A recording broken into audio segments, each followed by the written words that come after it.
Good evening and welcome to the Dollar Dogs and Beer Podcast. I am your host, Andrew, and tonight it's the original three. Jason and Joe are joining me. Poor Ron is stuck at work, and I'm not going to say anything like it might be revenge from Ron kicking Tim's ass in fantasy 2 weeks ago, but it wouldn't shock me if that might have been part of it. Jason, how you doing tonight? I'm doing good. I know I'm still having some internet connection issues. Apparently, I don't know why. It's been fine since last week, but I am here for right now. Hopefully, we get through it. Joe, how are you feeling now? The Cubs are no longer being no-hit by the Mets. Certainly a lot better than I felt about 5 minutes ago, to be sure. But can't complain, man. Can't complain. Mixed bag week for the Cubs, but overall, I can't complain. Yeah, it's a long season. You're gonna get that. So, Joe, what are you drinking tonight to deal with the fact that you're playing the Mets? Well, like some of our pitchers in Chicagoland are tinkering with things this time. I decided to tinker a little bit, and I switched it up to Evan Williams and Coke Zero this week. So hopefully, it's a winning combination. Sounds better than Mountain Dew. Not gonna lie. What about you, Jason? Yeah. So tonight I am drinking something different. It's Blake's Hard Cider Company. I found this in the fridge. It's a matter of whether or not, because I need to get some more beer for us here. But it's a cherry limeade hard cider. It's Nice. not bad. It's a very like tart cherry flavor. And yeah, it's decent. Before we get to yours, Andrew, I do want to give a quick little shout out here to a buddy of mine that I bowl with. He is head coach for the Warwick bowling team, Neil Vital, who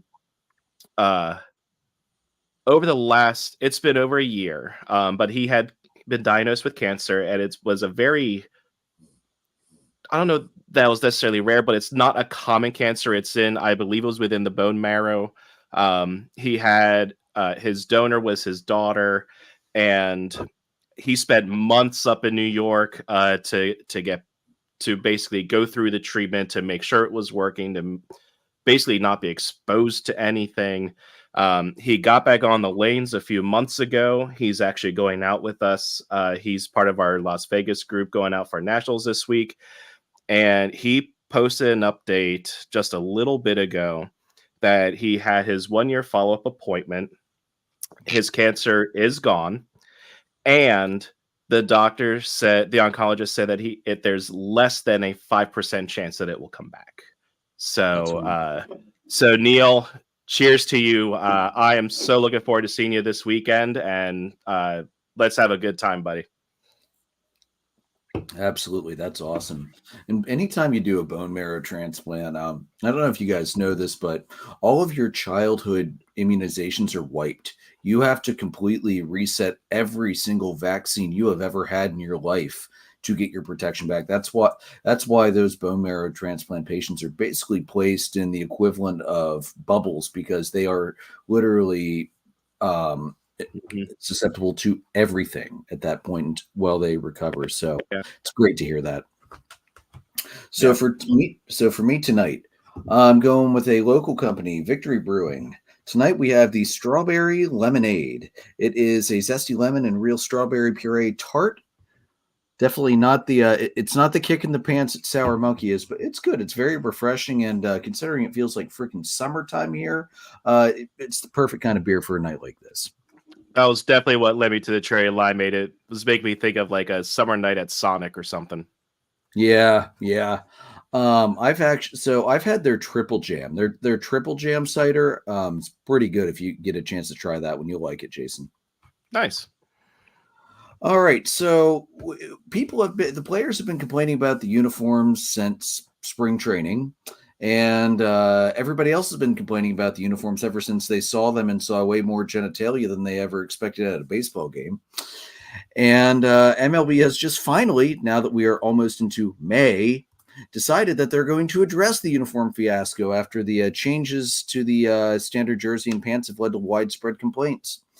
So the most prominent modifications, they're going to return to larger lettering in the back of the jerseys, remedying the mismatched gray tops and bottoms, addressing the new Nike jerseys' propensity to collect sweat and apparently bleed through because the Cardinals had a walk-off. The guy was wearing his red undershirt, got doused just in a regular old Gatorade or water bath, and could not wear his brand new fancy jersey the next day because the red from the undershirt bled into the uniform and they couldn't get it out before game time. I shit you not. And they also are going to fix the see-through pants. The changes will happen at the latest by the beginning of the 2025 season. Why are we waiting till the 2025 season? Do it now. It should be fixed by the All-Star break. Fanatics has trouble getting stuff on time for the start of this season anyway. Like, it's probably how long it will take Fanatics to get the stuff in stock.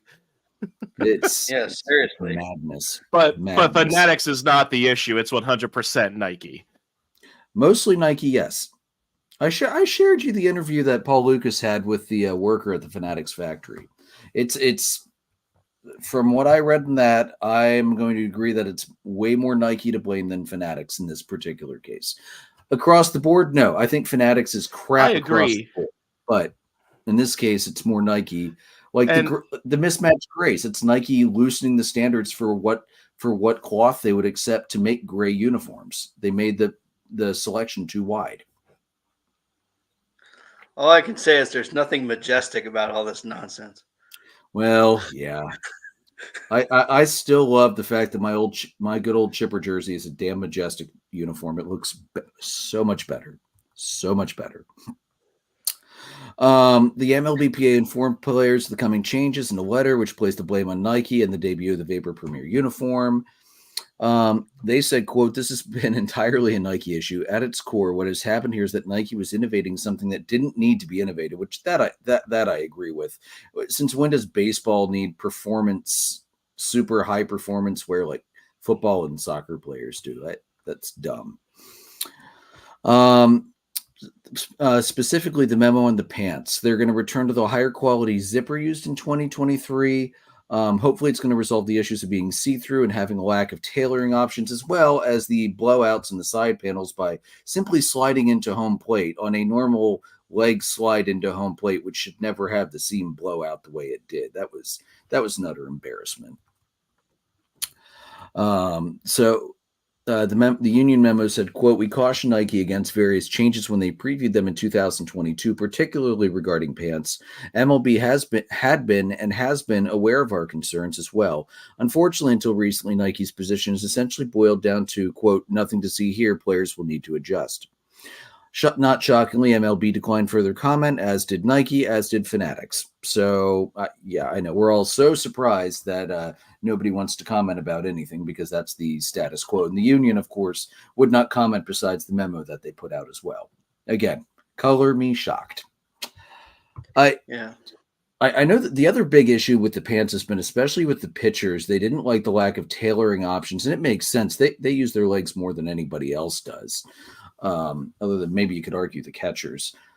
So I certainly understand the pitchers have been complaining pretty much since spring training that they didn't like the lack of tailoring options. You know, some people like it tighter, some people like it loose. You know, for God's sakes, the pitchers are having trouble gripping the ball. Let's at least let them be comfortable on the mound too.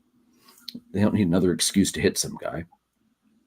So new record. It's taken 2.5 months to finally have MLB say, all right, fine, we'll admit it. We screwed up. Let's start to fix it. It's not going to happen fast enough, but it's at least a start. It's going to happen. That's all we need to know. Thank God. Hopefully by the postseason, that'd be nice because it's a much smaller number of teams you need to fix for the postseason. True. And there's quite a few that we can eliminate already. So, yeah, let's start. Like, I think it's safe to say we don't need to worry about the White Sox making the postseason this year, for one. So, cut them off the list. All right. So, guys, on what's becoming a regular segment, another week, another bad blown call. On Sunday, Aaron Judge, sliding into second, raises his left arm. Well, Brewers shortstop Willy Adames was trying to complete a double play. The throw bounced off his padded hand and landed on the ground, enabling Verdugo to reach first base safely. After the game, crew chief Andy Fletcher did acknowledge that the interference call was missed. I will give him credit. He actually acknowledged that they screwed up. He said, quote, "On the field, we got together, did the best we could come up with for the correct answer. After looking at it off the field replay, it appears the call was missed." No kidding. "It should have been called interference because it wasn't a natural part of his slide. It didn't appear that way to us. We did everything we could to get together and get it right, but after looking at it, it appears it should have been called interference." And that call ended up badly hurting the Brewers because the Yankees went on to score 7 runs, all with 2 outs. And guys, also, somehow that call's not reviewable. Why is that not? Why is an interference not reviewable? Like they can review it to check to make sure the fielder's not blocking the base. Why can't they do it to check and see if somebody's putting their hand up to whack a baseball out? Yeah, I don't understand how you don't have interference as being something that's reviewable. That doesn't make sense. I don't understand this at all. I truly don't know how you can see that happen in real time and not call it interference. I don't understand how that's possible. I truly don't. And I don't care how many times there's some videos of him sliding kind of like this. The only reason he would do that is to block the damn ball. It's not that hard. Yeah. He's trying to interfere with the double play. If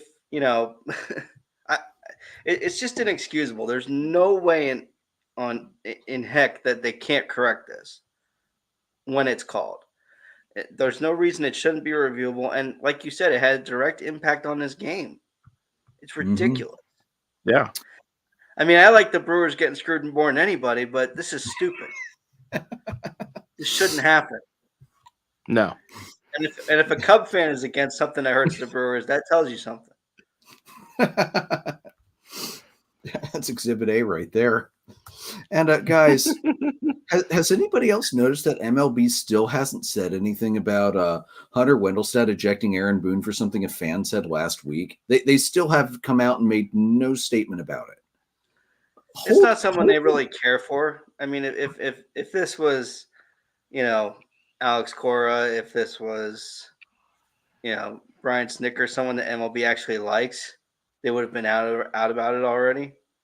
Yeah. The fact that it's Aaron Boone, who a lot of people don't like, yeah, probably Yankee fans included, I'm not shocked by that. And they're very slow to admit they're wrong. I mean, let's be honest about that. Yeah, that's 100% true. Anyway, all right, so let's move it into fantasy. Week 4 is in the books, and Joe handed me my first loss of the season, a big-time smackdown, 17-8. Congratulations, Joe. Looking around the league, Ron, after jumping all the way up to second place, is spiraling back down as Todd whooped him 21-5. And Jason, I believe this is your first win of the season. Sure is. You took down Tim 18-7. So good job, guys. Yeah. Glad you guys had a great week. Joe, I was not shocked because my team could not hit. And once again, your pitching has been out of its freaking mind all season. It's ridiculous how good it's been, actually. Do you want to take a guess at how many blown saves my team had this week? 0. Finally. It's amazing how much better things go when that number is 0 instead of 5. Yeah. Holy cow. Yeah.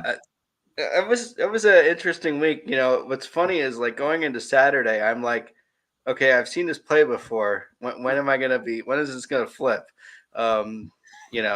Because that's what happened with Todd last week. But I mean, I can tell you one person I'm never dropping right now, and that's Tyler O'Neill. That guy's on fire. Holy shit. Yeah. He's one of the hottest hitters, period. In my pay league, I actually picked him up like a week and a half ago. So that I'm very, very pumped about that pickup. Same with Tanner Houck. Mm-hmm. Yeah, that guy was dealing last night. I should know. I mean, I didn't see everything because it's ESPN, but more on that later. Yeah. So standings after the week, I'm still leading, although my lead is down to 9 games as Todd has moved up into second place. Joe, you're up into third place, 16 behind. Ron has dropped all the way down to fourth, 22.5 back. Jason, you've moved out of the basement into fourth place at 25 back. And Tim is sitting handedly in the basement right now at 26.5 games back.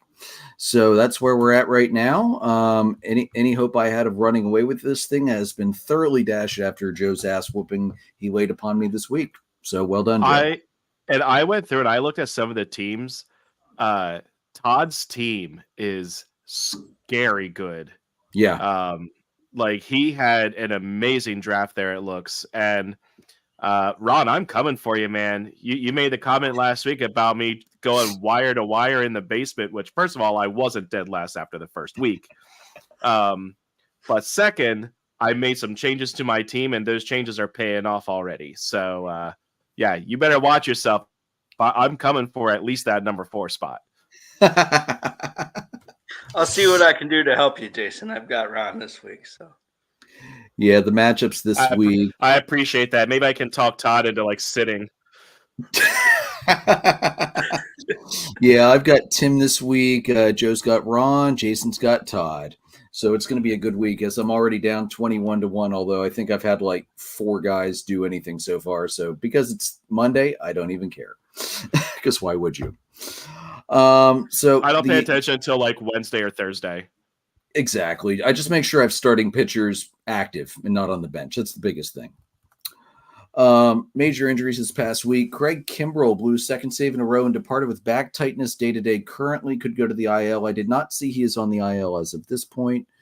Avisail Garcia. No. Yeah, not yet. He's kind of old. It's almost inevitable. Avisail Garcia, outfielder for the Marlins, 10-day IL with a left hamstring strain. Jordan Wicks of the Cubbies, 15 with a strained forearm. Zach Gallen of the Diamondbacks, day-to-day with the right hamstring, along with just listen to this nonsense. The Diamondbacks have the worst health luck so far of everybody.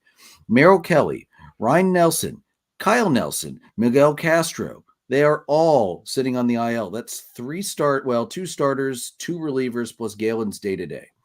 It is not a good time to be a Diamondbacks pitcher right now. I don't know what the hell is going on out there, but that's not good. Well, I think they're playing. Are they playing the Dodgers this week? Because that's just going to make it worse. Oof, that would suck if they are. Let's find out. It wouldn't shock me if they are. I think they are. I think that's what I saw.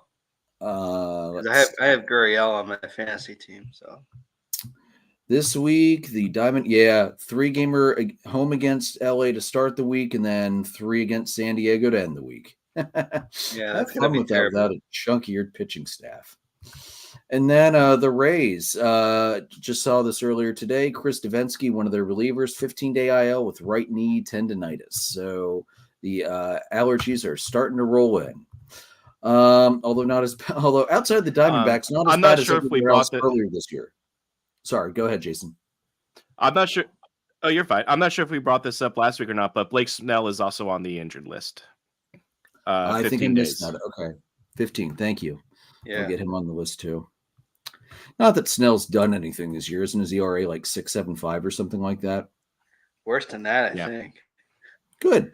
Serves him right. Yeah. Maybe he should have signed earlier. There's a reason I dropped him pretty quickly in, I think, my paid league. Yeah, I can't say I blame you. All right, Joe, who needs to read the room this week? Well, there's 2 things here. First, I'm going to start with a smaller one. They're doing the Players Weekend again for Major League Baseball. I forget what weekend that is, but they're not doing nicknames on the uniforms, probably because they won't get them in time, which is really stupid. I mean, if you're going to do this whole Players Weekend thing, the whole point of that is to get to know the players, and if we can't, if you're not going to put their nicknames on the uniforms, what the hell is the point? Like. Of doing that specific weekend, because that's what it's kind of been about in the past. So to me, that just seems like a stupid change to it. Doesn't make any sense. But my biggest read the room this week is ESPN. Because Sunday Night Baseball broadcast, first off, I don't watch it unless I have to watch it, obviously. And I'm trying to watch the game last night. And it's the biggest piece of crap baseball broadcast in the entire world. I expect more out of the worldwide leader than what we get on a Sunday night every week. It's pathetic. It's garbage. Um, it's completely a joke. This is as bad as the program has been. You know, I miss John Miller. I miss Joe Morgan because, good Lord, that was fun to watch. This is just pathetic and stupid. I saw something online. They are the fanatics of MLB broadcasts, and that might be accurate. Love it. Because this is just it's really dumb. There are a couple of things. First off, can we please stop interviewing players during the game? They're interviewing Tyler O'Neill, and guess what? Yeah, great for my fantasy team, fantastic. I don't freaking care what new tattoo he got this week, number one.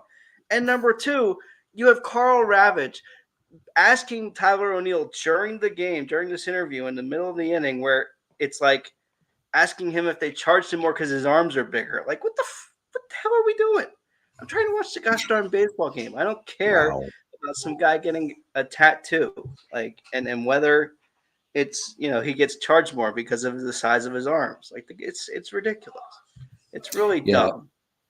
Pat Sienkiewicz raises a good point here. Not everyone gets John Kruk every game, or Jeff Francoeur, or the guys that aren't afraid to get, just take a little bit up to the line, maybe toe over it every now and then move on. You need those good color guys, and ESPN has nobody right now. Like, and Eduardo Perez is not getting it done. I would rather listen to Tim Kirkjian read, some boring book about baseball for 9 innings and ignore the game than listen to what they have on right now. It's just awful. Yeah, I mean, it's just they made a pitching change. The Cubs made a pitching change for Hayden Wesneski, and it took till the third hitter. They're interviewing Shota during the 5th inning, and it took till the third hitter for them to announce the name of the new pitcher. Obviously, I knew who it was because I was following the moves, and he was a guy who was just called up. But, like, what the heck? Like, can we please just get back to the freaking game? You're missing pitches. You're not telling people what's going on. Like, it's a mess. I'm not there to be entertained by a stupid segment that you want to show. You want to show an interview with Counsell and Cora? Show it before the game. I don't need to see it again. I saw it before the game. I don't need to see an interview with Tyler O'Neill while he's trying to play left field, mind you. And you're interviewing him during the game. It makes absolutely no sense to me. Yeah. Do that crap during the All-Star game. And that's also like spring training stuff. It's also good stuff for spring training. I mean, if you think about it, I remember this was one of my favorite things. They were interviewing Mookie Betts when he was on the Red Sox and he was playing right field. And there's a ball that hit right as he's talking to them, and he goes, "Oh, I'm not gonna get this one, boys," as he just runs and flies down. Like, that's fun for spring training, the All-Star game. You don't need that during the regular game. Like, these guys are getting paid to play the game. Let them focus on doing their job. Yeah. You have enough people who complain about the salaries. Like, don't distract them from making a ridiculous amount of money to play a kid's game for a stupid interview. We frankly don't need. If you need to fill your broadcast with player interviews to make it a palpable broadcast, you need to look at your broadcast team. This is something that you could have gotten away with if there were no pitch clock. Fine, I get it. Fine. There's a pitch clock now. You're trying to speed up the game. I want to see the freaking game. I don't want to see you talking. As much as I love what Imanaga is doing, I don't want to see Imanaga for 3/4 of the inning and not hear anything about what the new pitcher's doing. And did they do it with a stupid PIP where they made the interview bigger than the game? Yes. Oh, for God's sake. And you have an interpreter. You have Shota's interpreter, which he needs, obviously. And you have Eduardo is trying to. There's 2 outs in the inning, and Eduardo tries to sneak a question in. you're not dealing with a guy who can just quick answer you. It's got to be translated. There's got to be an answer. You got to translate the answer back. Like, what are you thinking? Stop It's it. ESPN. They don't think. They haven't thought. I just want to watch the freaking game. I'm so tired of wishing that Sunday Night Baseball didn't exist anymore. Yeah. I miss the days of Chris Berman and all the way back to when ESPN was actually a good product. Mm-hmm. Yeah, it's garbage now. Oh, it's terrible. I don't watch. I used to watch, 3-4 nights of college basketball a week. I don't watch it now. Why do I want to? And Carl Ravitch last night. The Yankees aren't even fucking playing, and you bring up the Yankees. It's the Red Sox and the Cubs. Those two franchises are historic enough. You have to bring up the freaking Yankees again? It's bad enough that every time they play, they're on Sunday Night Baseball. Nobody fucking cares. Stop it. Yeah. The days of Stuart Scott are long stupid. gone. Like that really, when Stuart Scott got cancer and died, I mean, they never replaced anybody close to Stuart Scott's level. And they've let so many people go because they've had to make so many budgetary cuts. It's amazing that they've held on to the people that they had. Like, Passons is great. Kirkjian is great. But, like, they've let go of so much writing talent. Like, even the website, you can tell the editing quality is not what it used to be with ESPN. I'm going to be honest. It's easier to take ESPN articles and copy and text the paste into Chat GPT to make our topic sheet than it is to try and read through the entire ESPN article, because they're just not well written. They're not well laid out anymore. It's sad. It's a shell of the product it used to be, and this is just more and more proof of that. Yep. Yeah. All right, so on that somber note, let's move on to something a little happier. Dusty Baker, he is the fourth person to win Baseball Digest's Lifetime Achievement Award. He retired after 2023. He spent 56 years in the majors as both a player, a coach, and a manager. He said, quote, "Receiving this award is a tremendous honor. I never thought that I'd be in the class of people that received this award. I know that my late mom and dad would be proud of me. This is really special." Just to let's put into perspective how freaking long Dusty played. He came up in the big leagues as a teenager with the Braves in 1968. He played with Hank Aaron. Let's just set the baseline there. He played with Hank Aaron. Then he played 19 seasons, 2 All-Stars, 2 Silver Sluggers, a Golden Glove. He won the MVP for the NLCS in 77. He was 4th place in the 1980 NL MVP voting. He helped the Dodgers win a World Series in 81. He coached the Giants from 88 to 92 and then became their manager in 93. He won his first of 3 NL Manager of the Year awards with the Giants, and then spent 26 years as a skipper, guiding the Cubs, the Reds, the Nationals, and the Astros. He took every single team he ever managed to the playoffs. He won 10 titles, 3 pennants, and he finally, in 22, got his World Series ring with the Astros. 7th all-time, 2,183 wins, the only manager in MLB history to lead 5 franchises to titles. So, like I said, he is the 4th guy. The first Lifetime Achievement Award went to Willie Mays in 21, Vince Scully in 22, and Joe Torre last year. Jason, I really was not trying to rub that in. I was just reading it off, dude. Oh, I know. I know. And so I'm just there. I'm like, I would have been okay had he not won that one.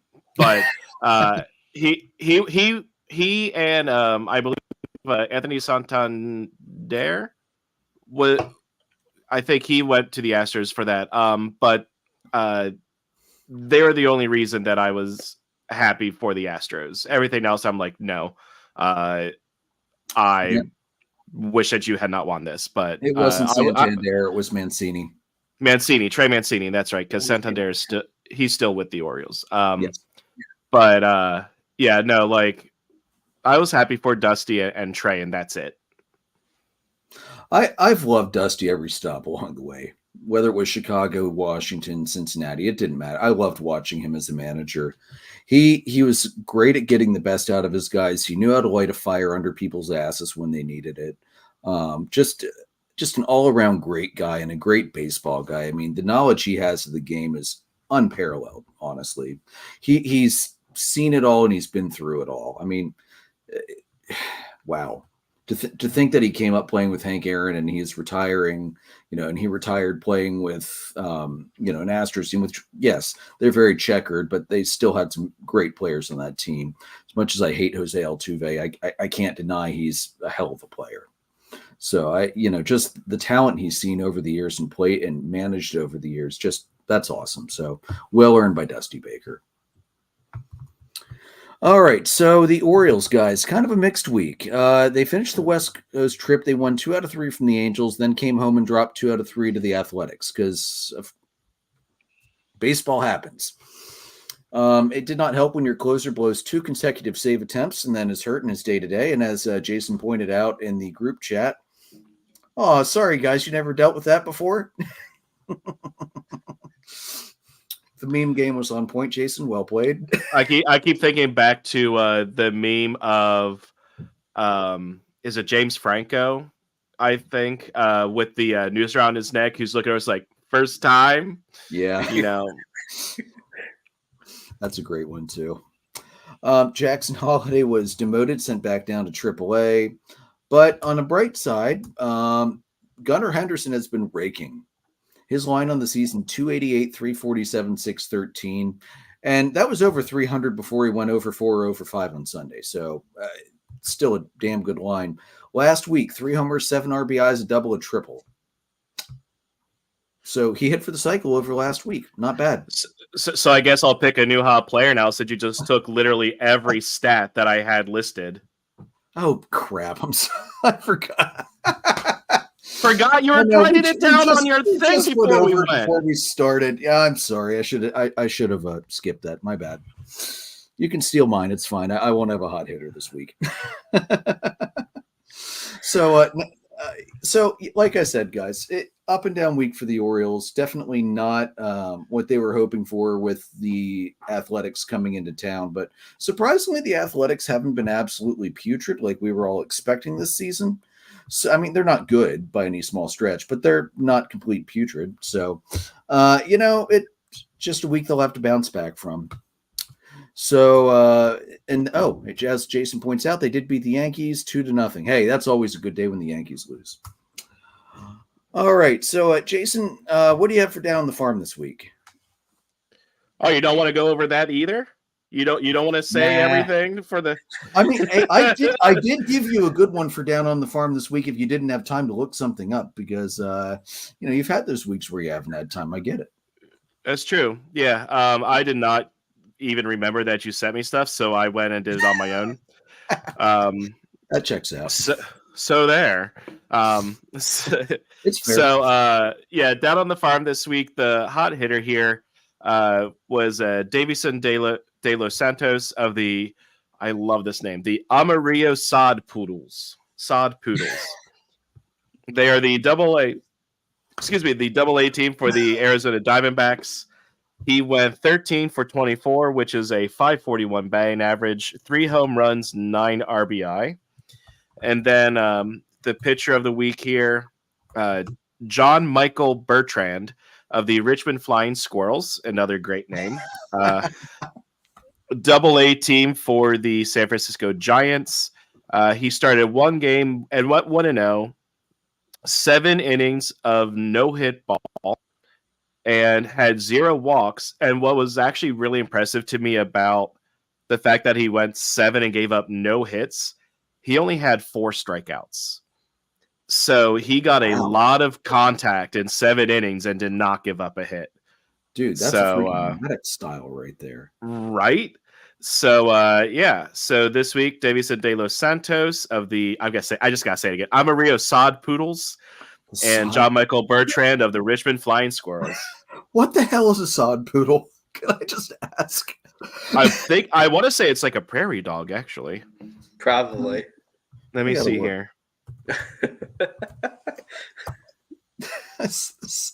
Amarillo's nicknamed the Saudis. I think Yeah, I guess it's a their prairie logo dog looks like a prairie dog, kind of. with a Oh, here we go. huge What cowboy is a hat. sod poodle?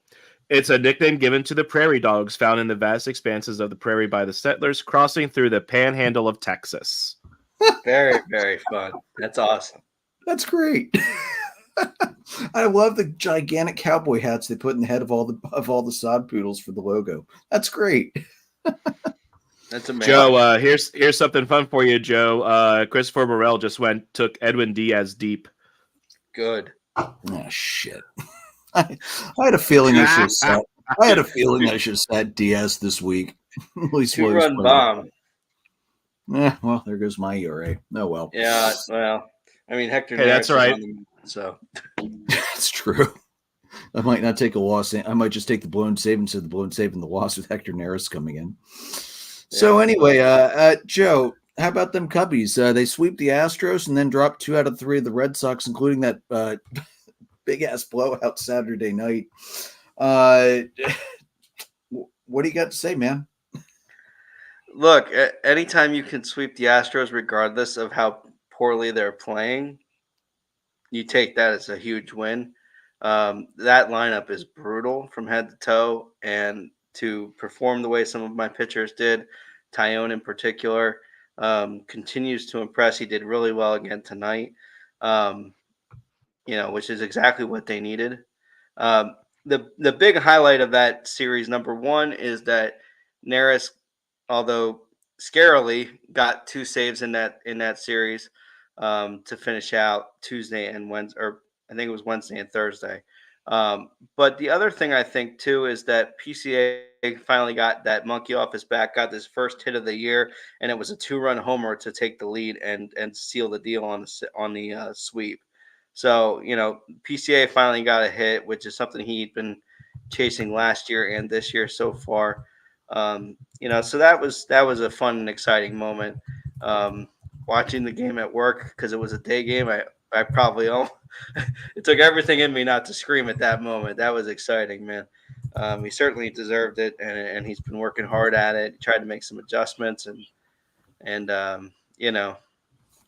hey, it's good to see him finally get that off the pressure, and going into the weekend. Obviously the weekend series with Boston didn't go very well. The 17-0 thing, you can just kind of burn that tape and never watch that again. As far as I'm concerned, I didn't watch any of it. I was busy this weekend, thankfully. But look, there's a lot of frustration with some of the offensive production. I think obviously we have a ton of guys hurt, Belly being hurt, Morel almost being hurt. There's a lot of stuff with players. Obviously, every team has their injuries, but it just seems like a lot of the key contributors have been hurt. So trying to work through that. They brought Mervis back up, and he just continues to not produce. So I'm not sure what to make of that. I mean, we were really high on Matt Mervis last year, and he just hasn't produced yet since he's been up in both opportunities he's had. So something's got to give there. And the pitching situation has just been awful. Other than Tyone and Imanaga, every other pitcher has barely gone 5 or 5 2/3, and now Jordan Wicks is hurt. So there's a lot of uncertainty there in the rotation and the bullpen because of that. I'm a little confused with Counsell, to be honest with you. Some this week, Ben Brown had since he was called up, he was starting every time he was going out and pitching pretty well. And then he did a couple of 1-inning bullpen stints and then tried to start Saturday, and obviously that didn't go well. So I don't think you mess with the rookie. I really don't. I think he was pitching well as a starter. I don't know why he came out of the bullpen. I don't quite get that, but hey, look, overall, I would say obviously Counsell is a net benefit, but that's just a move I wasn't really sure about. So hopefully things will start to level out. We'll know a little bit more probably Thursday. Steele's making his first rehab start on Wednesday in Iowa, so we'll see how that goes, and we'll know more then as to what's going to happen. Really can't wait to have him back. But to be in the position they're in with the schedule they've played, I can't complain. but it's just one of those things where it's mostly nitpicking at this point. And there's nothing wrong with that. I mean, if that's where you're at right now, that's not a bad place to be. Imanaga's got a very strong case for NL Pitcher of the Month. Right, and Javier Assad, hasn't had a quality start yet, but he's pitching to a 2.0 ERA. Like he's pitching really well, and he's a guy that they weren't really sure what they were going to do with him, whether he was going to be a long relief or a starter or any of that. And I think he's earned a spot in the rotation at this point. Yeah, absolutely. Managers making questionable decisions with starting pitching. We will get to more of that later. So let's move it on, guys. The City Connect. So now that we've seen the Mets uniforms on the field, what do you guys think? I dig them. Yeah. What do you think, Joe? I love it. I love it. I mean, obviously, I was watching with a little bit of tension earlier, but I love them. The fact that they nailed the pants, which was the big question last week when we were talking about it, and I think they nailed the look. The look is phenomenal. I'm pleasantly surprised. Much else to say about it. I'm pleasantly surprised how well it looks on the field. It kind of this is just a general complaint I have with a lot of the City Connects. This isn't specific to anybody's in particular. The storytelling elements are neat, but you don't see a lot of it. Like those tiny details, you never see any of them on the field, and it's kind of a pity. Like, pick something neat and make it show up better. I still kind of wish they would have gone with the gray pants, keep the pinstripes going the whole way down, because you know me, I love the pinstripe look. I don't care whose uniform it is, but it's solid. The only other complaint, maybe splash a little more of that purple just to brighten up the uniform a little bit, but really they did a good job with the Mets. I think my favorite part's the fonts, using the tile work out of the subway. I think that's just a great look. Yeah, I really like that. I wish that some more of the underneath of the hat was more visible. Yeah, even if it was like a underneath or like a shirt underneath the uniform or something like that to make some of that color pop. That's a really neat idea. I think they nailed the set though. And then like the batting helmets, they made the bridge white on the helmets and it looks great. But you can barely see the bridge on the helmet or on the regular hats because they went with a dark gray cap and then a slightly darker gray Brit. Like, why not go brighter? That would have looked better. But anyway, yeah, really, it's definitely a solid set. It's gonna, I think, when we at the end of the year when they're all released and we rank them all top to bottom, I think the Mets are going to come out pretty well for a lot of us. It's a good look.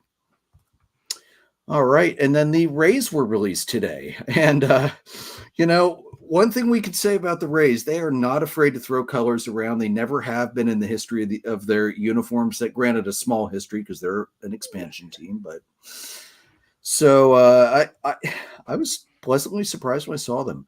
Black cap with the purple brim. The front features a ray with the Sunshine Skyway bridge imposed on it. I thought that was really clever. Yeah. Dark gray top. The colors are bright accent colors featuring the original team colors. Dark colored pants. The name on the back is a darker shaded lime green. It's the numbers in the back are outlined in a color gradient, but shaded in a slightly lighter shade of gray. I didn't really like those. I think they're really hard to see, especially because they go all the way up to a dark color at the top of the number. So I think it's very hard to see. There's lots of really cool skateboard references hidden in the uniform that, again, you're not going to see on the field, sadly. For people that don't know, Tampa Bay is huge in the skate park world.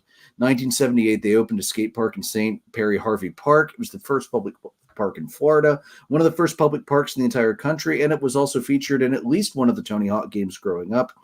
My brother would regularly whoop my ass playing any kind of game mode you would imagine in that park because he very quickly on learned how to manual really well to chain tricks, and I did not.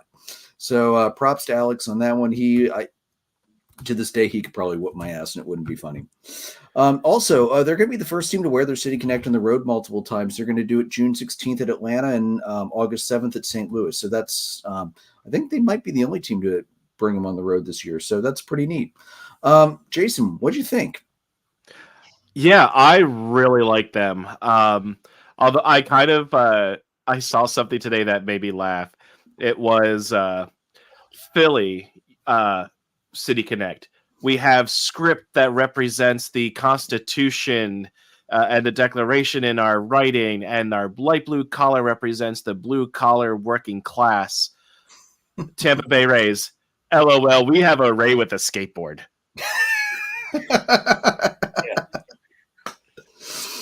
I wish they would have used the Ray with the skateboards. I wish that would have been like the arm patch or something. That was cool. I really liked that, actually. Yeah, I'm like, well, our logo is a Ray doing an ollie on a skateboard. That was cool, though. They nailed that. They absolutely nailed that. They really did. It's so fun, and like, unlike it kind of harkens a little bit to the old. Remember the old Marlins light bright uniforms? It kind of gives me a little bit of that vibe, but I think it actually works this time. Yeah, I don't know, and maybe it's just because of the history of color that they used in, kind of like how Houston, when they did their NASA theme City Connect, and they tossed back to the old Tequila Sunrise motif that they used to use. Tampa Bay's always been about these bright colors, and they've got murals and stuff all over the city. It's just a very bright, vibrant place. I've been down to Tampa Bay a couple times. I've actually been to the Outback Bowl twice, one with my dad's high school band, and then one as a member of the Penn State Blue Band. And Tampa's a freaking cool city, man. I loved every minute I spent down there. There's so many neat things to do. It's a great city. Too bad the ballpark is garbage. But from all the renderings and mock-ups, they'll be getting a good one in the future. So that'll be nice. Yeah, the last two have been great. Jason, I actually saw on a comment on UniWatch today where someone was like, okay, the Rays are going to do this. The Phillies made special hats for the Fanatic's birthday. Why didn't they just put the Fanatic on a Segway, slap it on the front of the jersey, and call that the City Connect uniform? I thought that was kind of funny. I don't know if that would have looked very good, but I mean, Philadelphia loves their mascots, so I could see it being a hit in Philadelphia if they would have done that instead. They love their mascots because they are some of the best mascots in sports. Yeah. You have two of the best mascots in sports in general between Gritty and the Fanatic. Yeah, absolutely. And the other thing here, like, I know that it's a joke that we're talking about, like how they should have the Fanatic on the hat and whatever, because they do have the batting practice hat. And it looks fantastic. I think it's from a more serious side of things, the Fanatic is not necessarily symbolic of Philadelphia, and as far as like connecting it to the city of Philadelphia. And actually the Fanatic is used for a lot of things as well, like they celebrate the birthday and all that stuff. So I like it as the batting practice hat.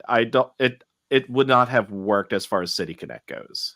Yeah, you're probably right. I just thought it was an interesting comment. And absolutely. I'm like, that actually could work depending on how they did that. That could be viable. Absolutely. But so yeah, hey, let's keep the good uniforms rolling out. Next up, the Detroit Tigers. Their unveiling is scheduled for next Monday, 5/6. They will debut on 5/10. So next week we will have another City Connect uniform to talk about. All right. And I think Jason, next week is St. Louis. I think after that, or 2 weeks after that, maybe. Yeah, St. Louis is coming up. I know that. I had the whole schedule pulled up earlier and I closed it. I know the last ones of the year will be the second release for the Dodgers, and good God, it can't be any worse than the first. So, all right. So let's move it on to the Phillies. Jason, you split a 4-gamer in Cincinnati. You won games 1 and 4, 7-0, 5-0. Do you want me to go with the Phillies or not? Yeah, Are you going to take the Phillies again too, or scores, and then I'm going to to run with it like I always do. I could do the scores. It's the Phillies. All right, fine. Take it away, Philly man. Man, just wants everything that I'm supposed to do. Good Lord. I mean, I could take more. Typical Braves fan trying to take everything without even excuse me, typical Braves part owner. Get it right. Oh yeah. So the Phils they followed up their perfect 6-0 week with another really great week that they needed to have. They started the week by splitting the series with the Reds 2 games apiece. They won game 1 7-0, lost game 2 8-1, game 3 7-4, and then game 4 they ended up winning 5-0. Again, the starters this week, they again pitched great. The bullpen ended up falling apart a bit in those other games here. But they bounced back from that split, which against the Reds are a really decent team this year. So I am quite all right with the split, especially because in games 2 and 3 this week, you had backups in for both games because Harper missed the first 3 games of the series due to paternity leave for the birth of their 3rd child. So game 2, you basically had a tough lefty going, and I believe that was Zabit's game. But you had Sosa in. You didn't have Harper in, so you had Bohm was in, but then they also had Pache. They had Whit Merrifield, things like that, and that's not going to be a winning lineup. And then the 3rd game, they had the same and added Garrett Stubbs over JT Real Muto. So those are 2 games that you're like, no, this just isn't going to be good either way, regardless of who's pitching. But then after that game series with the Reds, they traveled out to the West Coast without a travel day, something that your Braves are going through starting tonight, Andrew. They went from Cleveland. Actually, they hosted Cleveland, and now they're in Seattle tonight. It's idiotic. It is. But the Phillies were able to sweep the struggling Padres. None of the games are really close despite the scores. 9-3, 5-1, and 8-6. And that 8-6 was Taijuan Walker's first start back. He pitched well, but he pitched too long. He gave up a 3-run he gave up a 2-run homer early. Or may have been the 3-run homer. I don't remember because again, it's late. I'm not going to stay up till midnight watching games. 11:15 pitch clock. Yeah, but so he pitched 6 solid innings, 3 runs, and then they brought him out for the 7th for some God knows why reason. No idea what Thompson was thinking because he was already going to be able to pitch kind of like 75 pitches and he was at 70 entering the 7th inning. And it took until 2 batters got on for Thompson to even get somebody up. Like nobody was warming up to start the inning. They weren't warming up prior. He got in trouble and then they started warming up. I'm like, you need to have you have 2 options there that you should have done. One, have a reliever start the inning. Don't even bring Taijuan Walker out to start the inning. Or 2, have somebody ready so that the moment somebody gets on base, take him out, put the reliever in. But no, because nobody was ready, he had to pitch to a 3rd batter, and that was a pinch hit 3-run home run to make it an 8-6 game or an 8-5 game, and then there was another run that came in at some point. But actually, it might have been even like 6-5. I don't remember. But either way, the Phils held on for the win. They got the sweep. They are 19-10. And they are now 9 games over 500. They did not get to that point until around mid-July of last year. This is the best start that the team has had in at least 5 to 6 years. They are playing phenomenal baseball, anchored by their starting rotation.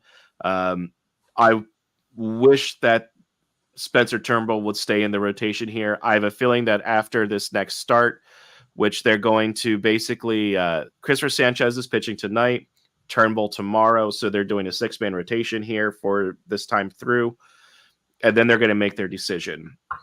Walker or Sanchez should be the one go into the bullpen, not Spencer Turnbull. He has the second lowest ERA of all the starters. I get that there's concern about his longevity because he hasn't pitched more than like 60, 70 innings or whatever it is in a season, and he had Tommy John surgery not long ago. But he's pitching well. You ride the hot hand. So I love how they're playing. Trey Turner is back to his all-star form, especially offensively. Harper's heating up again. He came back and showed that dad strength with a home run the first game back.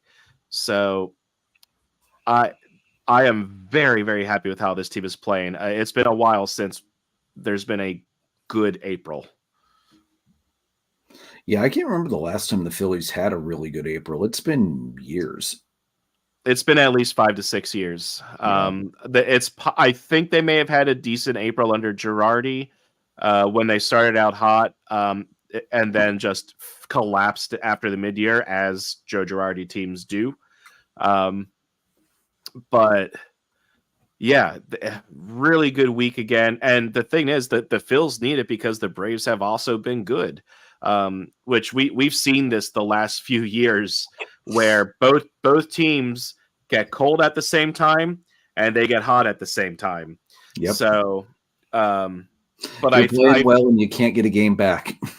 Yeah, I mean the fact the Phils are only 1.5 behind the Braves after.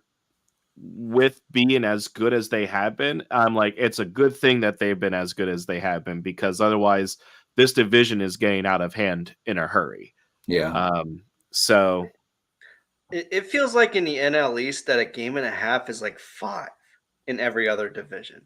Yeah, I'd agree with that. The last couple of years, it is nuts how good both teams have been at the same time. It just feels like that game and a half is more like 5 games in every other division in the league.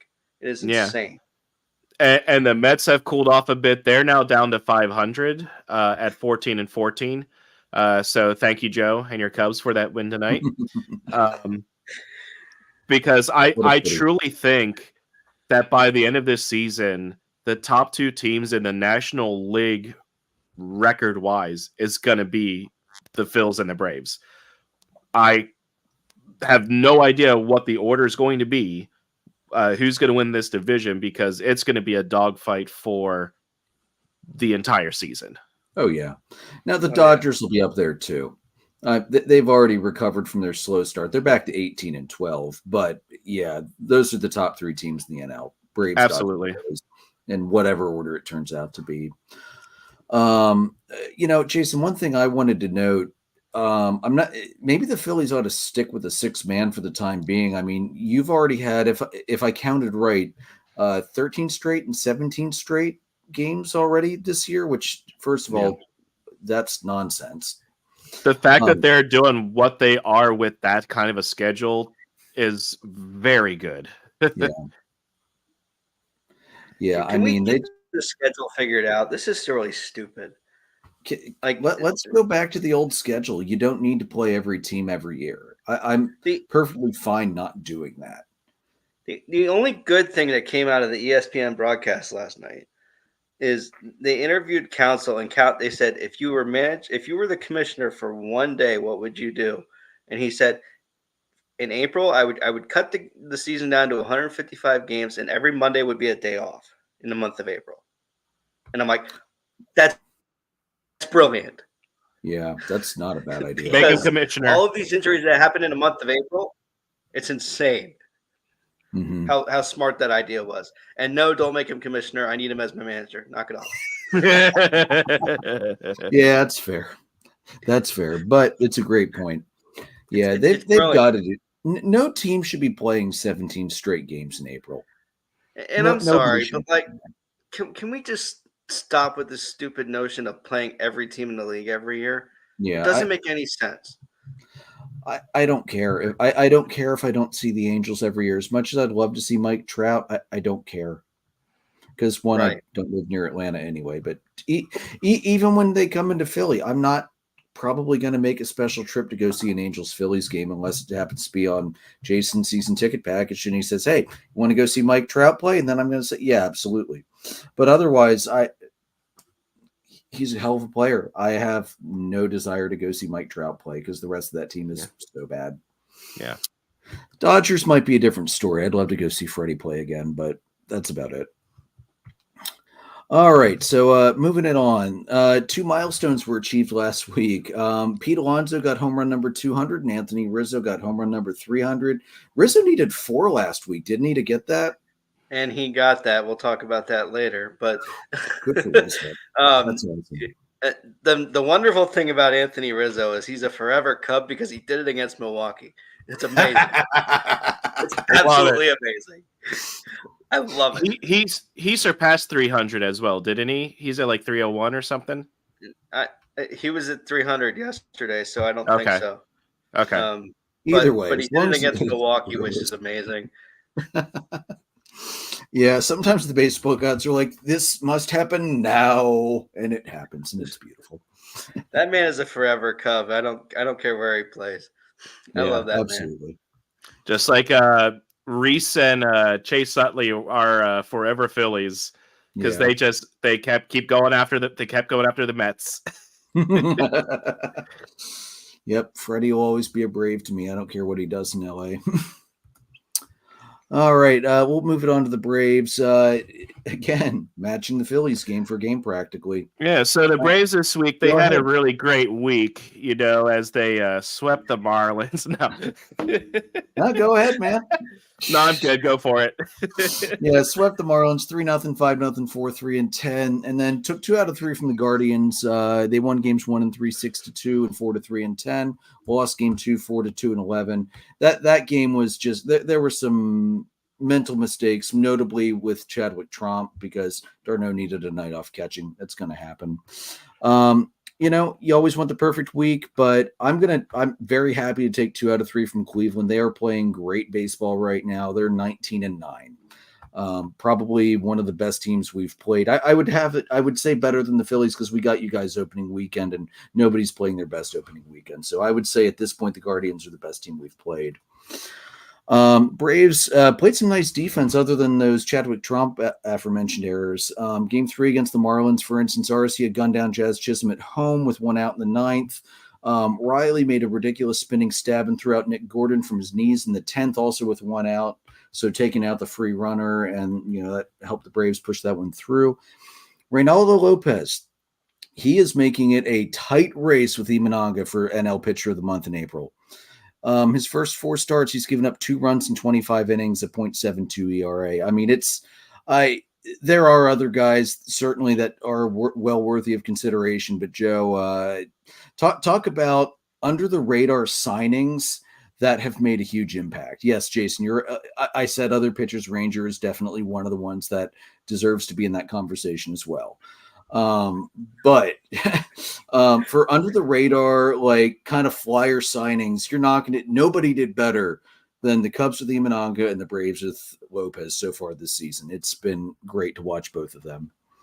Also, I was impressed with the come from behind nature with the Guardians on Sunday. Not only did they come back to win, but they tagged Colossae for a blown save as well. And he's been a great closer for the last couple of years, so I was not at all upset to see him blow one there, especially because he was not on my fantasy team. All right, and somehow not on Jason's because Jason's been collecting blown saves like nobody. He is on my paid league one, but we do not count. But we do not count blown saves, so I was okay with that.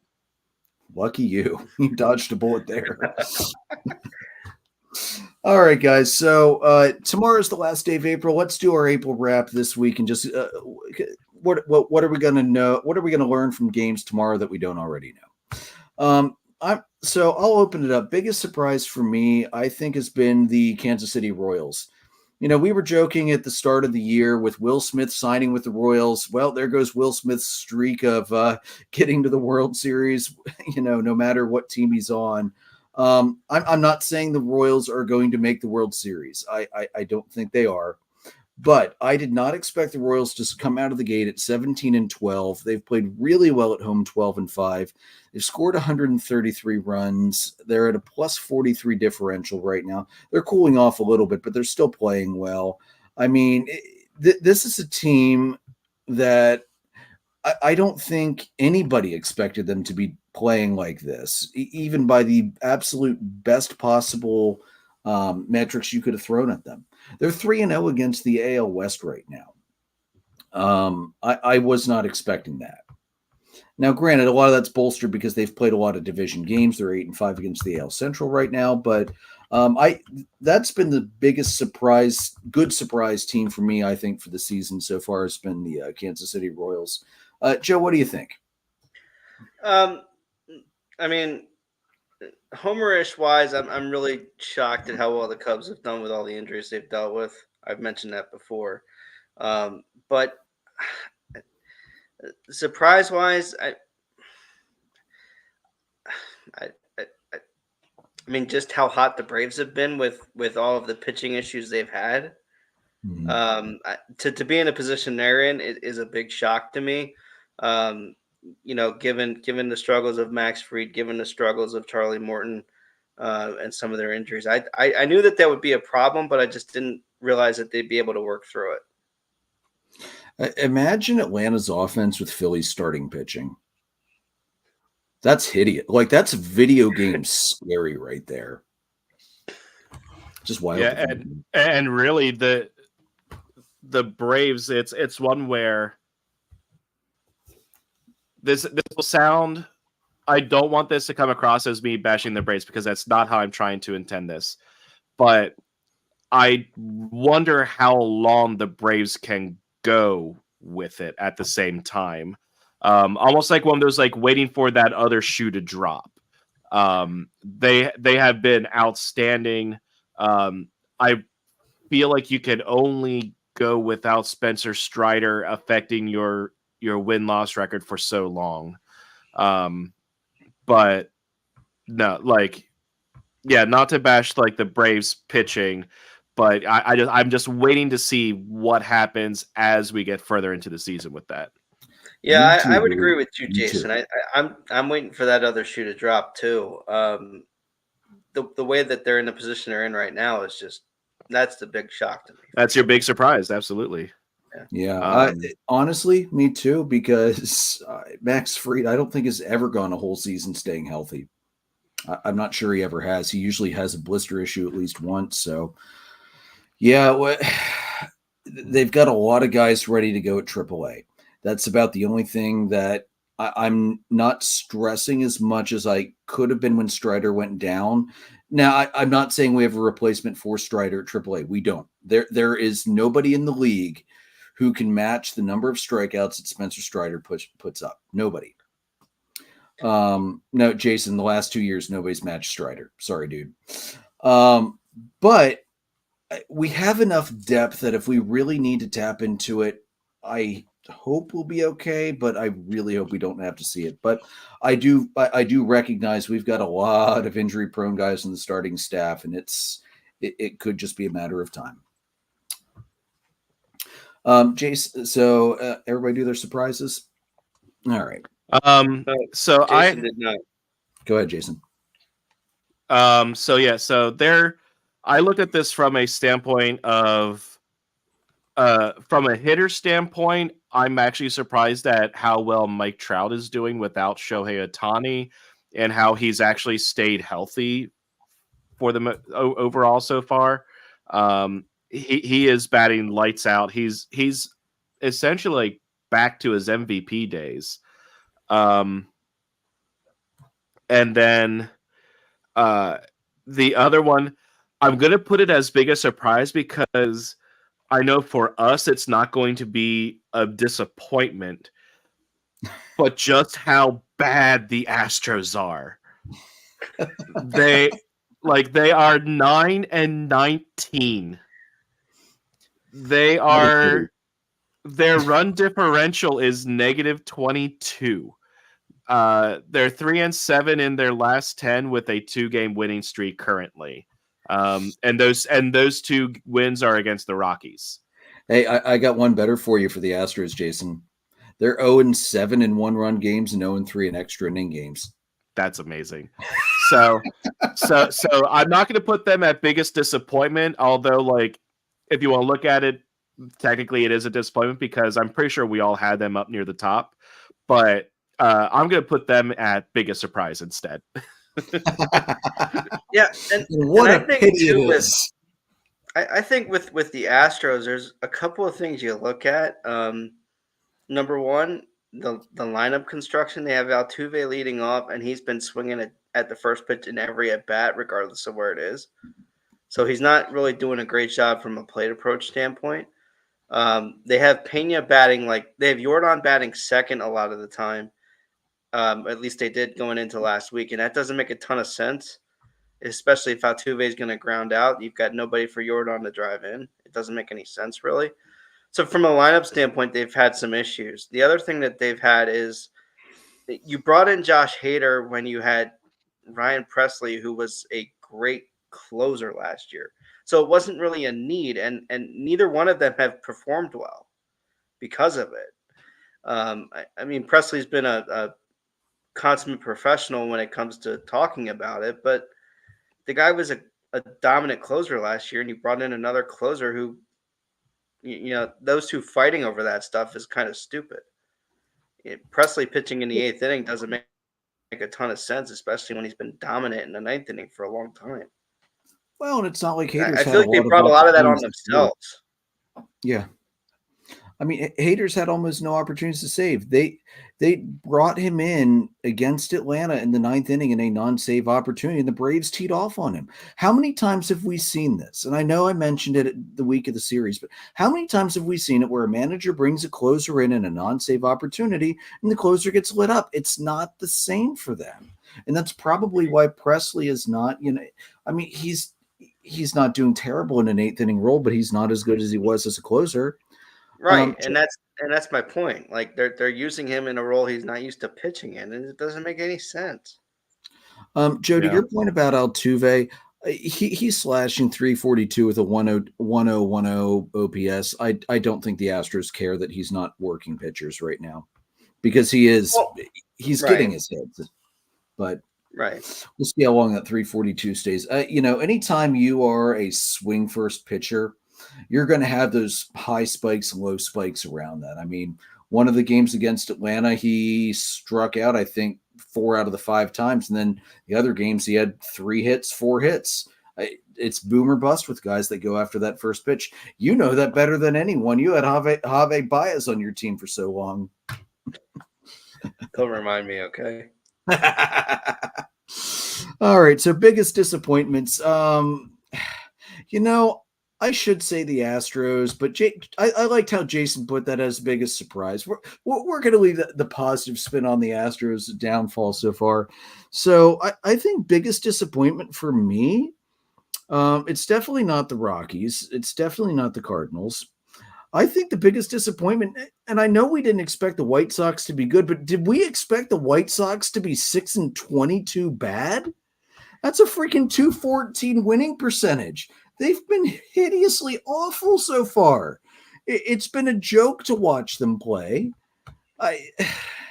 Did you see what their run differential is, Andrew? I was just about to get to that. This is a team that can't keep runners from scoring. They haven't scored 100 runs. They've scored 77 runs. The only other team in the league that has not scored 100 is the Athletics, and they've only scored 84. They've given up 154. That's -77. It is the worst run differential in the league. It's worse than the freaking Rockies, which is at -70, which admittedly isn't good, but we knew the Rockies would be bad. We just thought the White Sox would at least be mediocre, not in the basement, trying to figure out, can we dig this horrible pit of losses we're in any deeper? Oh, wait, somebody threw down some power equipment. Yes, we can. That's pretty much how it feels like for the White Sox this year. We'll go the other way. Jason, what do you think? Biggest disappointment? It's one of those. I had trouble picking this out because the teams that are doing bad, other than the Astros, I kind of thought they would be doing bad. But I'm gonna actually go with the Miami Marlins. This team was a wild card playoff team last year, and they are 6-24 for a 200 winning percentage. They have a negative 64 run differential. They've at least scored 100 runs. They've scored 104. But they keep giving them up, and it's one they're on a 7-game losing streak currently, 2-8 in their last 10. And it's one where we knew that they weren't going to be good. Like we didn't have. I don't believe any of us had them making the playoffs again this year. No.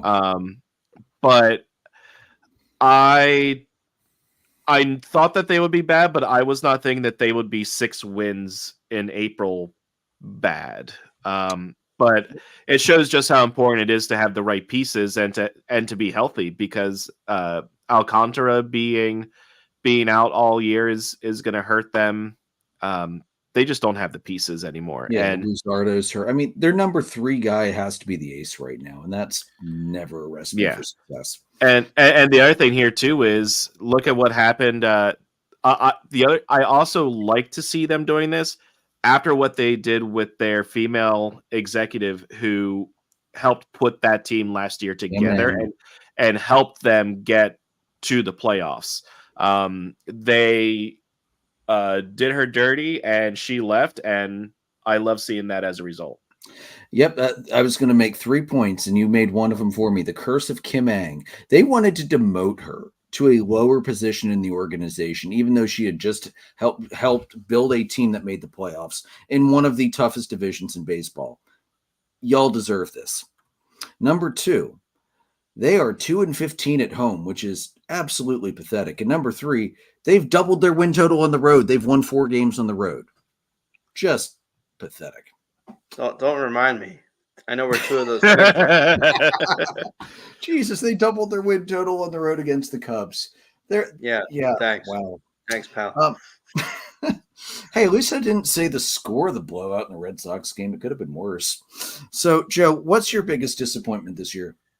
My biggest disappointment is how good the Brewers have been without Craig Counsell, Josh Hader, and Devin Williams. Like, what the hell, man? Rhys Hoskins has been amazing. I'm really happy for him. But beyond that, like, William Contreras has been a dynamite offensive player. Yeah. I knew that was going to happen. I hate it. I knew it was going to happen. I'm disappointed that Milwaukee has been able to maintain their lead on the division. Obviously, they wouldn't have that if, Ian Happ makes a play last night, but hey, whatever.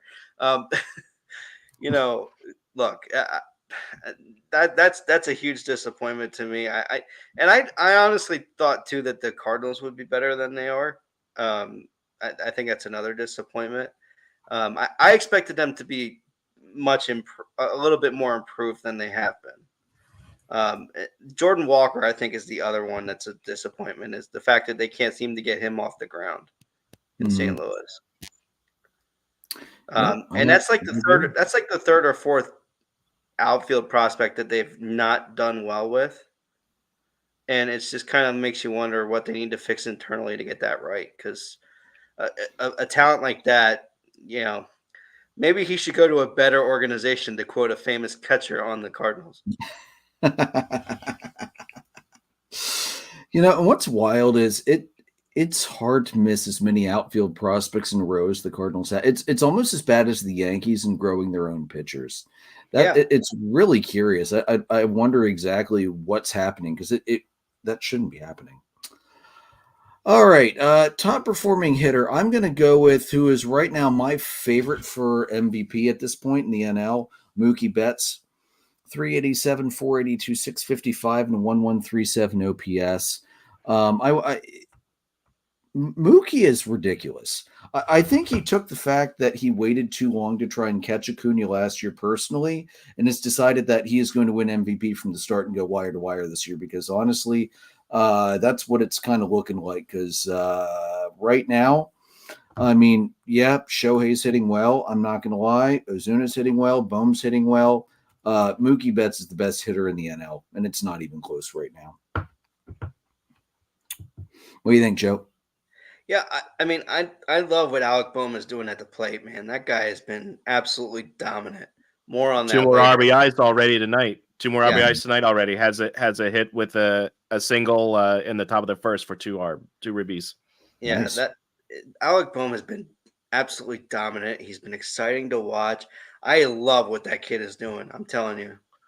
And it's defensively too. Like he is. Yeah. Like I know we're talking top hitters right now, but how far he's come from that 3-error game with the IF and hate this place, like it is a complete 180. Yeah, it's amazing. At this point, he is going to be an all-star this year. Better be. This year, and he's going to have Gold Glove potential this season too. Yeah, I completely agree with that. I think Gold Glove and Silver Slugger, it might be an all NL East race, Jason. It wouldn't shock me. Yeah. And yeah. Holy crap, Bohm's up to 365. Damn. Yeah. I knew he was hitting well. I didn't know it was quite that good. Yeah. Yeah. Wow. I agree with both of you that Betts and Bohm are two of the top hitters. So to throw I'll throw a third name out there right now, and I'm gonna talk about him a little bit later here coming up. But Gunnar Henderson from the Orioles, batting .333. Actually, hold on one second. That was not correct. No, he's down to 289. Yeah, 289. I think that was just showing for some reason. It just showed me the game against the Yankees. But he has 10 home runs already. The dude is clutch. He is just driving that offense for the Orioles at the top of the lineup. So, yeah, I'm going to throw Gunnar Henderson out there as one of the top hitters at the moment. He has 23 RBI, 7 walks. So, yeah, Gunnar Henderson absolutely up there on that list. All right. How about I know I didn't put it on the sheet. How about pitchers? Jason, I'll be nice. I'm not going to steal your guy. I'll go American League and go for a guy I didn't expect to be doing this well so far. Cutter Crawford. His win-loss record's not impressive. He's only 1-1, but he's got a 1.35 ERA through 6 starts, 33 1/3 innings, and he's struck out 34 guys, a 1.11 WHIP, and a 2.10 average against. For such a young guy, he's got great poise. And I've watched a couple of the games that he started because Atlanta was already done. I was like, well, I want to watch baseball. Hey, the Red Sox are on. Why not? He's a good pitcher. He's really good at hitting his spots. He keeps his composure on the mound. And by the way, he's only walked 11 guys this year. That's not bad in 6 starts. You don't see that with this effort of max effort, high velo all the time. So it's good to see a younger guy doing pretty well like that. Jason, are you going to go with Ranger as you should? Yeah, and I'll do his stats for this last week again in a little bit. But overall on the season, 5-0 tied for first. 1.32 ERA, which is second in Major League Baseball. 40 strikeouts, tied for 9th, and he is first in WHIP at a .63. That's hideous. The dude has just been insane. I just absolutely love how he has grown into the rotation. Because I mean, if you think back, only a couple years ago did he get put into the rotation due to injury, and they stretched him out, and that was one of the best decisions that they've ever made as far as the rotation goes for this team. So yeah, I'll do a few more stats in a little bit, but Ranger Suarez absolutely is my top pitcher, and I would argue that he may be the one that gets pitcher of the month. Yeah, it wouldn't shock me. Because any time you have a record of 5-0, it's very difficult to overlook the win-loss, even though that's not everything. Because the thing we also need to look at here is the innings pitched. He's pitched 41 innings already in those 5 starts. I think he leads the league, if I remember right. And he's only given up now. And in those 41 innings, he's only given up 6 earned runs. Yeah, it's a great start, no doubt. Joe, who's your surprise pitcher? I don't know if there's necessarily a surprise. We didn't really know what we were going to get with Shota Imanaga, but he's been exactly what they've needed. Yeah, and it's top performing pitcher, not surprise hitter. Sorry, thank you. Imanaga. Imanaga has been insane. That's been the steal of free agency, I feel like, so far. The surprising pitcher, I mean, beyond that, I really am impressed with Cubs internally. The Javier Assad development has been fantastic for them. Mm-hmm. The entire Phillies rotation has delivered, and I expected them to do that, but I don't think a lot of people did. So that's a huge surprise. I think that entire rotation has been absolutely dominant. Yeah. So that's the big surprise. I think that's the surprise overall, is that it's from 1 through 5 that it's been dominant. Like, I think we expected 1 through 3 to be really solid with Wheeler, Nola, and Ranger. Spencer Turnbull, that signing has been one of the best offseason signings for this team. They took a chance on this kid. He's 31 years old. It's a 1-year deal, and he's right now going to be earning a bigger contract this offseason. He's going to get a huge raise next year. No doubt about it. Even if he sucks the rest of the way, like blows up, he will get a huge raise just based on this first month. Yeah. It's been phenomenal to watch. Yeah. So, that's April so far. I'm going to throw in one bonus. How the hell does this guy still have a job?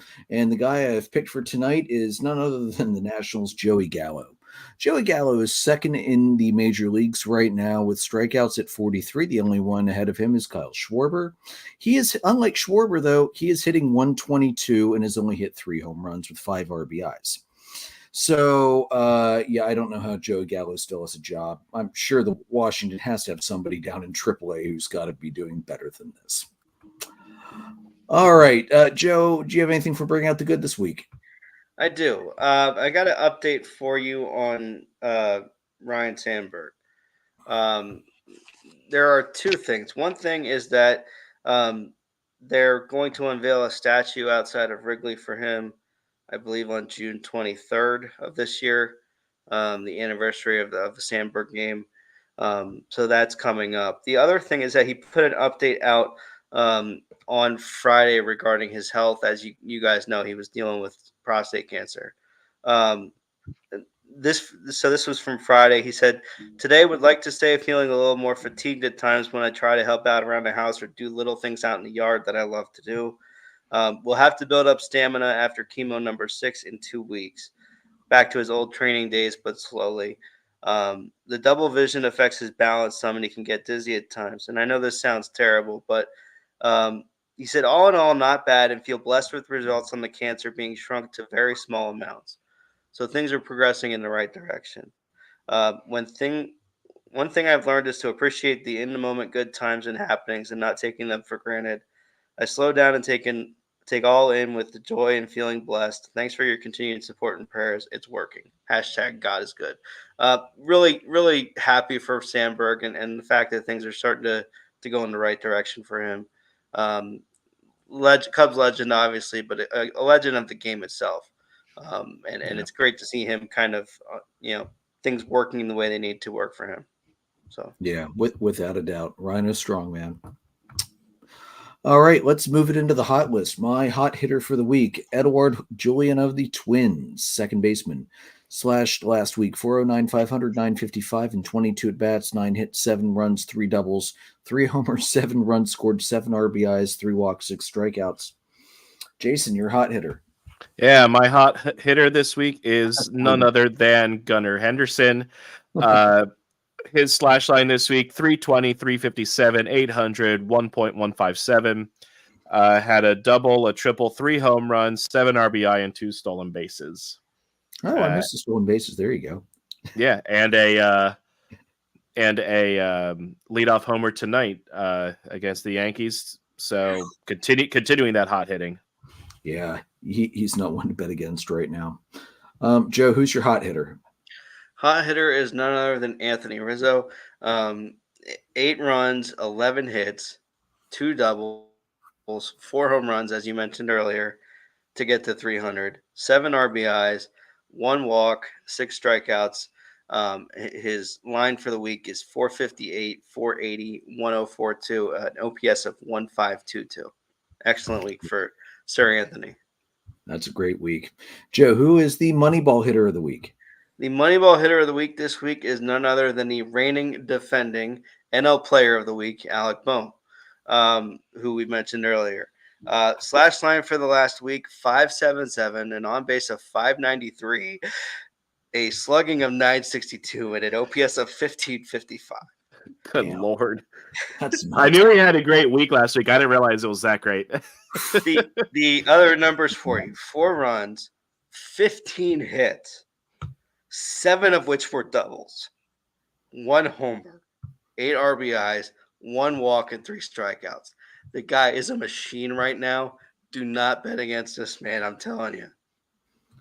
Good Lord, if you're doing an over under on his stats, bet the over, please. Yeah, really, you're not wrong. Phenomenal. Holy cow. Jesus, that's insane. All right, so hot pitcher of the week. I decided to go with a guy that's playing for a team that's getting absolutely no love and just got thoroughly trashed by this year podcast. Eric, is it Feddy or is it Fed, Joe? I don't actually know. Feddy, yeah, Feddy? I think. All right. I think. Feddy of the White Sox, 2 starts last week, 1-0, 14 in the third innings, 188 ERA, a .88 whip, 20 freaking strikeouts, 3 earned runs, 10 hits, no walks, and just 1 home run given up. That's, I mean, for a team that can't do anything right this year, that's a hell of a week. Jason, who's your pitcher? Is it Ranger? It's Ranger, man. I can't go against Ranger right now. Again, like Joe said, if you go against Ranger right now, you're crazy. Yeah. Ranger last week, and a big reason that I went for this, there's multiple things. He had a 2-start week last week and went 2-0. And in those 2 games, he went 15 innings, gave up 5 hits, 1 earned run for a .6 ERA, 1 walk, and 13 strikeouts. I can't call it a homer pick, dude. No. Like, and the other thing here is that 1 run that he gave up was a home run with 2 outs in the bottom of the 8th inning Saturday in San Diego. He went 32 2/3 innings of shutout ball, which tied for 3rd in franchise history as far as scoreless streaks go. Only Cliff Lee and here is an old name in Phillies history, Grover Cleveland Alexander. I actually know that name. Only those 2 players have higher scoreless streaks. Now, I will point out the main reason I know that name is because of this podcast and when we did the all-time draft and needing to go pretty deep in the depth charts of all of the franchises to have players to choose from. But he had a good career, if I remember right. Oh, so yeah. That's a good name to be up there with, Ranger. Good job. Joe, who's your hot pitcher this week? I went with George Kirby from the Seattle Mariners. 7 innings of 2 hit ball, no runs, 1 walk, 12 strikeouts. That was the big decider for me, the 12 strikeouts. That's for awesome. Him. A whip of .43 and a batting average against of 0.87. That's good start. That's absolutely and they needed that from him to right the ship. Yeah, absolutely. Did he walk anybody? I'm assuming no. 1 walk. Yeah, that sounds about right for Kirby. All right, Joe, who is the adulting reliever of the week? The adulting reliever is Scott Barlow from Cleveland. 4 appearances this week, no saves, 2 wins, 3.2 innings, 1 hit, 1 walk, and 6 strikeouts. Gave up no runs in his appearances. That is amazing. That was a fantastic weekend. Fantastic week for him. Yeah, I was not really a fan of Scott Barlow whatsoever because Don't care.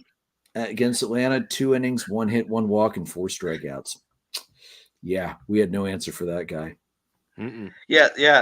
An excellent week for him, and better than Class A, honestly. Yeah, agreed. Which the fact that you're calling someone else from Cleveland a better reliever than Class A is kind of wild. Yeah, that's a wild week, man. Excellent performance by him. All right, so let's roll into the hot teams. I mean, let's be real. 1 and 2 until they start losing has to be Atlanta and Philadelphia. Looking around the rest of the league right now, Jason's right. The Mets have kind of cooled off. They're really not doing hardly anything right now compared to what they had been doing. Let's see. How about? I would say the Twins here. I believe the Twins are riding a 7-game winning streak. Yeah, yep. They are. I knew there was one long one. I was looking to find it. Yeah, the Twins are on a 7-game streak, so they're actually back. They moved themselves back over to 500 for the first time since I think early April. So the Twins are starting to remember that. Oh yeah, we won the division last year. We should still be in contention to at least be up there. So it was good to see the Twins kind of bouncing back a little bit this week. Other than that, though, it was mostly mixed results around the league. Looking at the last 10s across the board, I don't really have anybody else I'd throw up there besides those 3 right now. I would potentially throw Cleveland in there. Yes, they lost 2 to the Braves, but they're still 7-3 in their last 10. Okay, yeah, I'll take Cleveland. That's fine. The only addition I'm making is the White Sox, when you can double your win total in one weekend and sweep the Rays. That's fair. Progress in the right direction, man. That is fair. Not only is that hot week for the White Sox, that's putting the Rays down in purgatory for a minimum of 1 week as a penalty. Yeah, I mean, look, when you've been as bad as the White Sox have been so far, and I don't think it was this weekend, maybe it was last weekend, where you had the Bulls, I think, get eliminated and the White Sox lose in the same day.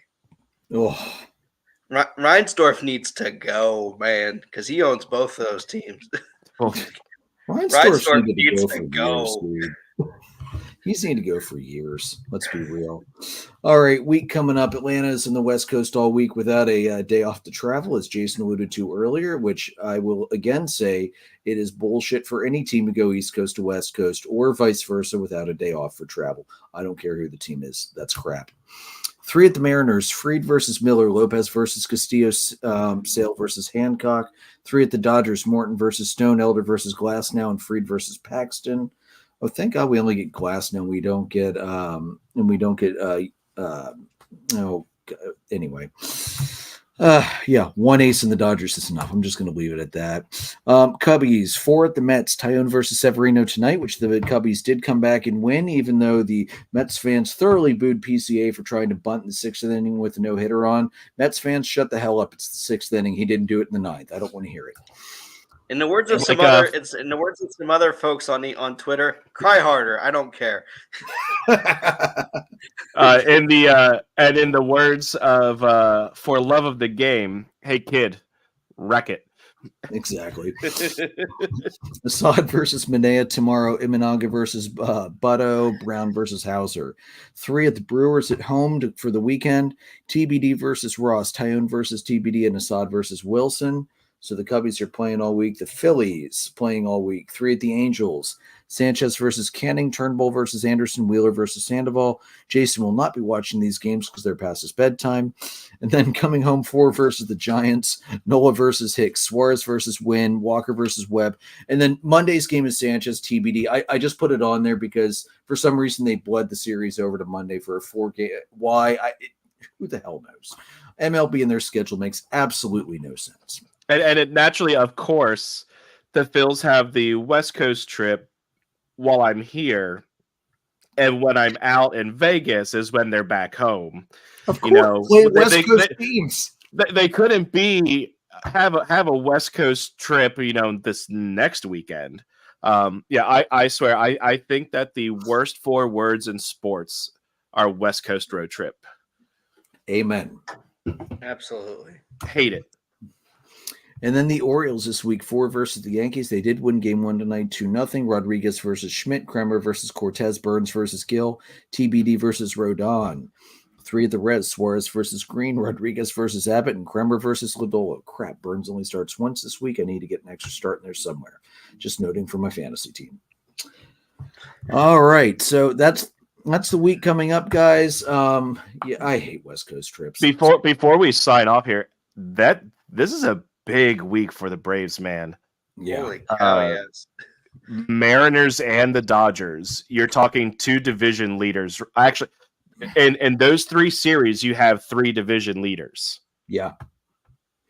And you've got 2 of the top 3 teams in baseball as well. Yeah. That will be going head to head. So, yeah, big time clash of the Titans. I got to tell you, if I have to play the Dodgers, I would always rather play them early than play them late. They are notoriously slow starters unless they get a lot of interdivision games early to pad their record. So I would always rather play the Dodgers earlier in the year than towards August, September, every time. There are 2 times to play the Dodgers, at the beginning of the year and in the playoffs. Mm-hmm. Just going to say it. I mean, look, the last time they advanced was 2001. That's the last time they've gotten out of the divisional round. So they've kind of earned that. Who? The Dodgers? Dodgers won the World Series in 2020. No, but in 21 they lost the NLCS. That's the last time they got out of the division round. Okay. So that's only like 2 years, but okay. I know. But I'll say that's not that long. No, it's not. Although, if I remember right, they weren't advancing really late beyond. Oh no, they did lose to the Astros in the cheating World Series too that they should have won. Yeah. Okay. So all right. Yeah. So it's been more recency bias is taking over. Got it. All right. Anyway. The other thing too, I think, with the Phillies, I feel like they just got to continue that momentum they had in San Diego, and try to keep that going. Yeah. The O's plug 2 out of 3 and try for a sweep here and there. Yeah, they're currently going to the top of the 3rd. They're up 3-2. It's going to be a slugfest tonight, I think, between Sanchez pitching, who again I think if you had to take Sanchez or Turnbull out of the rotation, it's Sanchez that needs to go out of the rotation. Versus we said it was Griffin Canning. So it's going to be a little bit of a slugfest tonight, I think. I would say that's accurate. I think too. The O's have to, you've got a big series with the Yankees. Obviously, they won tonight, but you've got to start taking some of these interdivisional things to kind of give yourself the edge that you need. Because it feels like the more that the Yankees have played, especially if they're going to get the benefit of the stupid call with Aaron Judge the other night, you've got to win those games against them to kind of take the edge from them early. I feel like that could be a tighter division than it should be. And I get it. The Orioles are perfect against the East, but they've only played 4 games. Right. So now they're going to start getting into the meat of the division, and they need to show up. Yeah, they've got to show up, and I think too, just on the Cubs standpoint of this, they've got to continue to kind of tread water and see where they are. This pitching situation's got to get figured out because it's a mess. Yeah. Well, with Steele hopefully coming back soon, it should help right that a little bit, I hope. Yeah. All right. Anything else, guys? No. All right. Yeah, that's a fun week. I know the monthly look back always kind of skews the time a little bit, but it's fun. It's always fun, especially when I saw Joey Gallo was doing that bad. I was like, I gotta throw this in here quick. Not to hound on the guy when he's down, but Jesus, you don't deserve a job when you're hitting 122. All right, guys, audio recordings available on Anchor, Spotify, Google Podcast, Apple Podcast, and anywhere else you can find podcasts. We're live on YouTube, Facebook, and Twitter. Merchandise is at redbubble.com. Follow us at facebook.com/$dogsandbeer, our Twitter page at @DDAB_podcast. All four of us are also on there. At PyroLord314 is me. Jason's at JRicker300. Joe's at Jolton Joe 35. Ron is at Dipner Ron. We're presented by Dark Arrow Podcast LLC and sponsored by the wonderful Baron Barbershop in Mannheim. Johnny, I will be seeing you in a week or two to get my hair cut and looking nice for Disney. So, guys, may your dogs always cost $1. May your beer always be cold. Have a good night. We'll see you next week.